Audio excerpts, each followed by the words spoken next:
Why does Qatar use a single IP address when 800,000 IP addresses are allocated to it?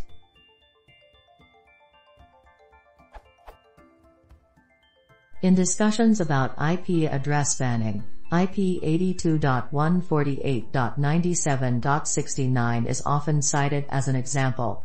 According to Wikipedia, this IP address is the public address of the entire nation of Qatar. There are two things I don't quite understand. Why does Qatar use a single IP address when it was given more than 800,000 IP addresses by IANA? Did they sell all other IP addresses to someone, or do they use these IP addresses for something non-public? With a single public IP address, isn't the proxy server limited to 65,536 simultaneous connections by the number of available TCP ports? How do they deal with this limitation? Or is the whole country limited to 65,536 simultaneous Skype calls?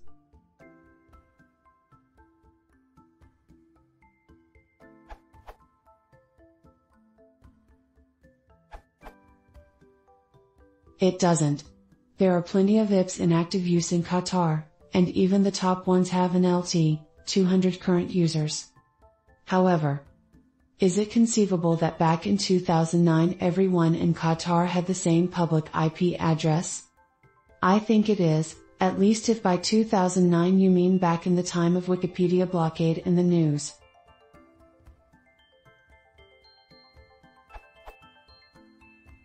The Wikipedia blockade occurred at 2006, so Wikipedia mainly refers to that point of time. QTEL, the state provider, had a monopoly up until November of 2006, so at least the talks about only having one ISP then seem to be true. About the IP, quoting BBC News from 2007. The 12-hour ban hit large numbers of people in the country because all web traffic in Qatar is routed through a single net address. There is only one high-speed internet service provider in the country, which acts as a gateway for all users. There's also a longer article published 2011 saying,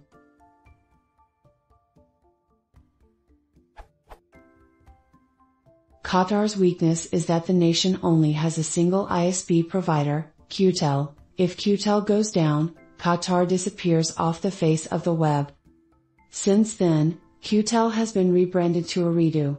I can find some information from last month saying, Qatar's two telecom providers have been encouraging residents to test the speed of their mobile networks in hopes of proving once and for all who is the fastest. As well as this information targeted to foreigners.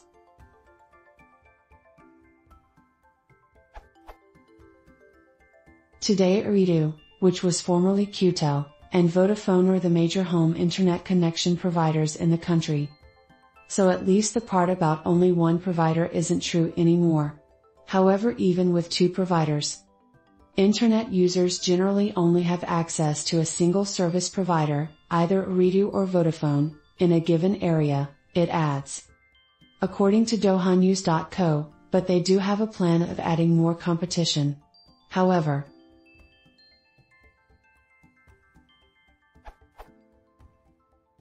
while the report references the eventual entry of additional internet service providers, it offers no hint as to when a third operator could arrive in Qatar to compete for customers with Ooredoo and Vodafone.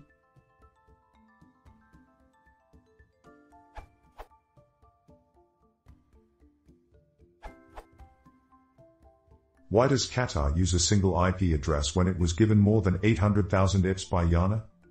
At first glance, this doesn't seem to be true, according to WHOIS. 82.148.97.69 is part of a larger mobile broadband pool No 6 having 90 addresses.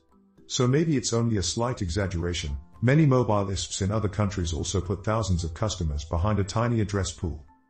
However, note that the Wikipedia user page was created in 2009. It's quite possible that the address could have been repurposed since then.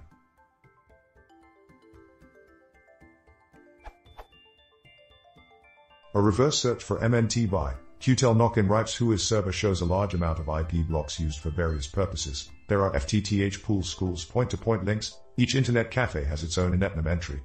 There are even some IPv6 allocations, 2001:1A10:/32. This seems detailed enough to be real, but at the same time detailed enough to be suspicious. But many of those addresses are actually routed via as 8781, as 42298, a redo Qatar ISP, and as 198.499 Qatar University.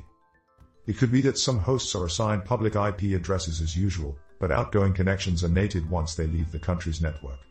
Yes, that works with any address, not necessarily private ones. I can't imagine why though.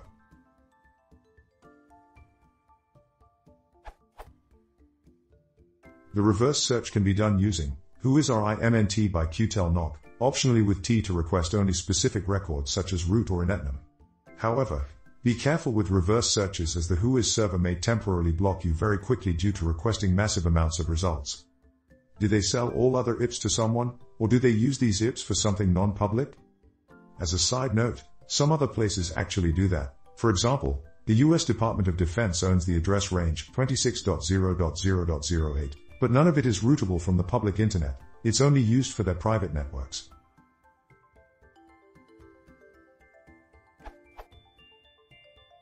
With a single public IP, isn't the proxy server limited to 65,536 simultaneous connections by the number of available TCP ports? How do they deal with this limitation? Or is the whole country limited to 65,536 simultaneous Skype calls? Each TCP connection is identified by 2 IP addresses and 2 ports. Just like you can open multiple connections to the same host because they use different source or destination ports, the opposite is also perfectly valid. Connections to different hosts may use the same ports, as long as at least one value from SRC IP, DST IP, SRC port, DST port, differs.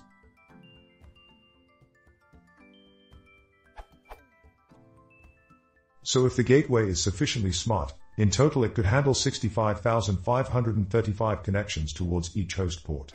Port 0 is not used since it causes problems in many systems.